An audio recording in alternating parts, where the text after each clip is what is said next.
ಬೇರೆ ಕಡೆ ನಮಗೆ ಯಾರು ಸಾಲ ಕೊಡ್ತಾ ಇಲ್ಲ. ಈಗ ನೀವು 30,000 40,000 ಸಾಲ ಕೊಟ್ರಿ ಅಂದ್ರ ಇದ್ರ ಮುರಿದು ಬೇರೆ ಬ್ಯಾಂಕಿನಾಗ ಕೊಡತ್ತಾರಲ್ಲ ಸರ್ಟಿಫಿಕೇಟ್ ತಗೊಂಬಾ ಅಂತ ಹೇಳತ್ತಾರ. ಹಿಂಗಾಗಿ ಇವೆಲ್ಲ ಅನಾಹುತಗಳದಾವು. ರಾಜ್ಯದ ಮುಖ್ಯಮಂತ್ರಿ ಅವ್ರಿಗೆ ಒತ್ತಾಯ ಮಾಡ್ತಾ ಇದೀವಿ. ಏನು 2.5-3 ಕೋಟಿ ಎಕರೆ ಜಮೀನ್ ಐತಿ, ಕಡ್ಡಾಯವಾಗಿ 1 ಎಕರೆಕ 1 ಲಕ್ಷ ರೂಪಾಯಿ ಕೊಡೋ ರೀತಿ ಒಳಗ ಇವತ್ತು ಈ ಬಜೆಟ್ ದಾಗ ತಾವು ಕಡ್ಡಾಯವಾಗಿ ಘೋಷಣೆ ಮಾಡ್ಲೇಬೇಕು. ಪಾದಯಾತ್ರೆ ಮಾಡೋರನ್ನ ನೀವು ಕೊಡದೆ ಹೋದ್ರ, ಪಾದಯಾತ್ರೆ ಮಾಡೋರ, ಹೋರಾಟ ಮಾತ್ರ ಯಾವ ಕಾರಣಕ್ಕೂ ಹಿಂತಕ್ಕೋದಿಲ್ಲ. ರೈತ ದೇವರುಗಳು ಒಕ್ಕಟ್ಟಾಗೋದಕ್ಕಾಗಿ ನಾವು ಗುರುಗಳ ಕೂಡ ಚಿಂತನೆ ಒಳಗದು.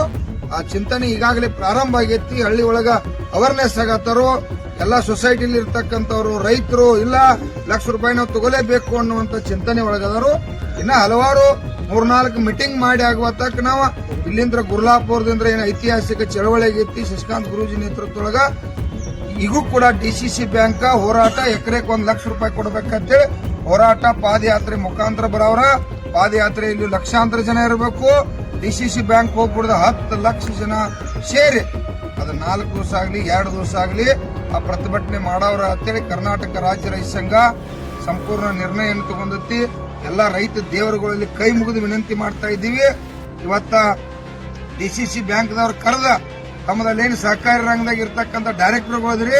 ಸ್ಟೇಟ್ ಬ್ಯಾಂಕ್ ಅಧ್ಯಕ್ಷರು ಅಣ್ಣಾ ಸಾಹೇಬ್ ಜೊಲ್ಲೆ ಅಂತೇಳಿ ಮಾಜಿ ಎಂಪಿಗಳು ಮಾತನಾಡುವಾಗ ಮಾತಿನ ವರ್ಷದೊಳಗೆ ಏನ್ ಮಾತಾಡಿದ್ರು ಅಂದ್ರ ರೈತರಿಗೆ ಲೋನ್ ಕೊಟ್ರೆ ನುಕ್ಸಾನ್ ಆಗ್ತದ ಅಂತ ಹೇಳಿದ್ರು. ನಾವು 2 ಮಾತು ಹೇಳ್ಬಿಡ್ದ ನಮ್ಮ ಅಧ್ಯಕ್ಷರು ನಾವು ಎಲ್ಲಾ ಕಾರ್ಯಕರ್ತರು ರಾಜ್ಯ ಮುಖಂಡರು ಮಾತಾಡೋಣ ಕ್ಷಮಾ ಕೇಳಿದ್ರು. ಒಳ್ಳೇದು ನೋಡ್ರಿ, ರೈತರಿಗೆ ನಬಾರ್ಡ್ ಏನ್ ಘೋಷಣೆ ಮಾಡ್ತೈತಿ, ಸರ್ಕಾರ ಏನ್ ಆದೇಶ ಮಾಡ್ತೈತಿ, 1 ಲಕ್ಷ 10 ಲಕ್ಷ ಆದ್ರೂ ಕೊಡ್ಲೇಬೇಕು. ಇವ್ರು ಯಾರು ತಮ್ಮ ಬೀರೇಶ್ವರ ಬ್ಯಾಂಕ್ ಆಗ್ಲಿ ಅಥವಾ ಯಾರು MLA MP ಇದ್ದಾರೆ ಅವ್ರ ಮನೆಯಿಂದ ಕಬ್ಬಿನ ಬಿಲ್ ತಂದು ಯಾರು ಕೊಡಂಗಿಲ್ಲ. ಇದು ನಮ್ಮ ರೈತರ ಪರವಾಗಿರ್ತಕ್ಕಂಥ ಬ್ಯಾಂಕ್. ನುಕ್ಸಾನ್ ಆದ್ರೆ ಸರ್ಕಾರ ತುಂಬ್ಕೋತೈತಿ. ಎಲ್ಲಾ ಡೈರೆಕ್ಷನ್ ಏನದ ಸರಿಯಾಗಿ ಓದ್ಕೋಬೇಕು. ನಮ್ಮನೆ ಏನೇನು ಮಾಹಿತಿ ಇಲ್ಲ ಅಂದ್ರೆ ಸರಿಯಾಗಿ ತಿಳ್ಕೊಂಡು ಮಾತಾಡಬೇಕು. ರೈತರಿಗೆ ಏನೈತಿ, ಈಗ PKPS ಸದಸ್ಯರನ್ನ ಅಧ್ಯಕ್ಷರ ಕರೆಸಿ ಮೀಟಿಂಗ್ ಮಾಡೋ ಅವಶ್ಯಕತೆ ಇರಲಿಲ್ಲ. ನೀವು ಯಾರು ಬೇಕಾದ್ರೂ ಕರ್ಕೊಂಡು ಕುರ್ಸ್ಕೊಂಡು ಪ್ರೆಸ್ ಮೀಟ್ ಮಾಡ್ರಿ, ಇಲ್ಲಾಂದ್ರೆ ಬ್ಯಾಂಕ್ ಚಾವಿ ಹಾಕೊಂಡು ಮಾರ್ಕೋರಿ, ನಾವು ಅದನ್ನ ಕೇಳಂಗಿಲ್ಲ. ರೈತರ ಬ್ಯಾಂಕ್ ಲೆಕ್ಕ ಕೊಡಬೇಕ.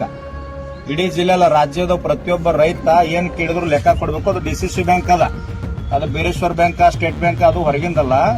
ರೈತರಿಗೆ ಏನ್ ಯೋಜನೆ ಬರುತ್ತೋ ಅದನ್ನ ಮಾಡ್ಲೇಬೇಕು. ನಮ್ಮ ಅಧ್ಯಕ್ಷರು ಹೇಳಿ ಪಾದಯಾತ್ರೆ ಮಾಡ್ತೀವಿ ಅಂತ ಹೇಳಿ ತಿದ್ಕೋರಿ. ಏನೋ ಒಂದು 15-20 ದಿನ ಟೈಮ್ ತಗೋರಿ. ಗುರ್ಲಾಪುರದಾಗ ಬರೀ ಮುಕ್ತವಾಗಿ ಜನರ ಮಧ್ಯೆ ಮೀಟಿಂಗ್ ಮಾಡೋನು. ನೀವೇನು ಹೊರಗಿನವರಲ್ಲ, ಪಂಜಾಬ್ ಪಾಕಿಸ್ತಾನದವರಲ್ಲ, ಇಲ್ಲೇ ನಮ್ಮ ಚಿಕ್ಕೋಡಿ ಜಿಲ್ಲೆಯವರದಿರಿ, ಅಧ್ಯಕ್ಷರಾಗಿರಿ. ಇನ್ನೊಂದ್ 2 ವರ್ಷ ಇರ್ತೀರಿ. ಹೆಗಲ ಮೇಲೆ ಬಂದು ಕಿಟ್ಟು ಯಾರು ಹೊಡೆತಾರ ಅದೆಲ್ಲ ನಾಳೆ ಗೊತ್ತಾಕೈತಿ ನಿಮಗ. ರಾಜಕಾರಣ ವಿರುದ್ಧದ ಕಲಿಯುಗದ ಅಧಿಕಾರ ಶಾಶ್ವತ ಅಲ್ಲ, ಜನ ಮುಖ್ಯ, ರೈತರು ಮುಖ್ಯ. ಇಲ್ಲಿ ಗುರ್ಲಾಪುರದಾಗ ಒಂದು ಹೋರಾಟ ಐತಿ. ಬೀದರ್ದಿಂದ ಚಾಮರಾಜನಗರ ಹೊಂಟ ಬಿಜೆಪಿ, ಕಾಂಗ್ರೆಸ್, JDS, ಆ MLA ಈ MLA ಎಲ್ಲಾನು ದೂರ ಸರಿಸಿ ನಾವೆಲ್ಲಾ ಕಬ್ಬು ಬೆಳೆಗಾರರು, ರೈತರು, ಅನ್ನದಾತರು, ಕೂಲಿ ಕಾರ್ಮಿಕರು, ಡಾಕ್ಟರ್, ವೈದ್ಯರು, ಇಂಜಿನಿಯರ್ ಎಲ್ಲ ಒಂದಾಗಿ ಬಂದ್ರು. ಮತ್ತೆ ಹಿಂಗ್ ಒಂದಾಗಿ ಡಿಸಿಸಿ ಬ್ಯಾಂಕ್ ನಮ್ಗೆ ಬಂದ್ವಿ ಅಂತಂದ್ರೆ ನೀವೆಲ್ಲ ಒಳಗೆ ಕೊಂಡ್ರಾಕ್ ಸಾಧ್ಯ ಆಗೋದಿಲ್ಲ, ಹೊರಗೆ ಹೋಗ್ಬೇಕಾಗ್ತೈತಿ.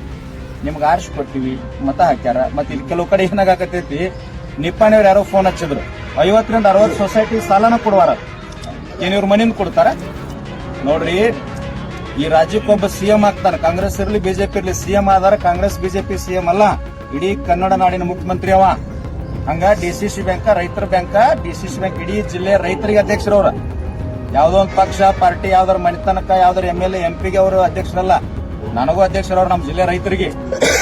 ಸರಿಯಾಗಿ ಅಧಿಕಾರ ಸದ್ಬಳಕೆ ಆಗಬೇಕು. ಇಲ್ಲಿ ರಾಯಬಾಗ್ ತಾಲೂಕಿನಾಗ ಯಾರೋ ಒಬ್ಬರು ಮೆಂಬರ್ ಬಗ್ಗೆ ನಮ್ಮ ಮಲ್ಲಪ್ಪನ ಅಂಗಡಿ ಮಾತಾಡಿದ್ರು. ಮತ್ ಮುಂದಿನ ವರ್ಷ ಏನೋ ಡಿಲೀಟ್ ಪೇಪರ್ ಏನೋ ಕೊಟ್ಟಿಲ್ಲ ಅಂತ, ಡೆಲಿಗೇಟ್ ಪೇಪರ್ ಕೊಟ್ಟಿಲ್ಲ ಅಂತ. ತಮ್ಮ ಮೆಂಬರ್ ಅದೇ ಅಧಿಕಾರ ಸರಿಯಾಗಿ ಮಾಡು. 10,000 ಮನೆ ಮುಂದೆ ಬಂದು ಕೂತ್ ಚಾವಿ ಹಾಕಿ ಒಳಗೆ ಹಾಕಿದ್ವಿ ಅಂದ್ರ ಡೆಲಿಗೇಟ್ ಪೇಪರ್ ಇಲ್ಲ, ನೀ ಮೇಲೆ ಒಳಗೆ ಕೊಂಡಿರ್ಬೇಕಾಕೈತಿ. ಬಾಳ ಎಚ್ಚರಿಕೆ ಕೊಡುದಲ್ಲ. ರೈತ ಸಂಘ ಎಲ್ಲದಕ್ಕೂ ಹೋರಾಟ ಮಾಡೋದಲ್ಲ, ಮತ್ ಪ್ರತಿಯೊಂದಕ್ಕೂ ಹೋರಾಟ ಮಾಡೋದಾರ ಏನ್ರಿ ಇದು? ನೀವು ಮಾತಾಡ್ರಿ, ಏನೋ ಮಾತಾಡೋ ಮನೆ ಒಬ್ರು ಶಾಸಕರು ಏನೋ ಶಬ್ದ ಬಳಕೆ ಮಾಡಿದ್ರು, ಅವ್ರಿಗೆ ನಮಗ್ ಸಂಬಂಧ ಇಲ್ಲ.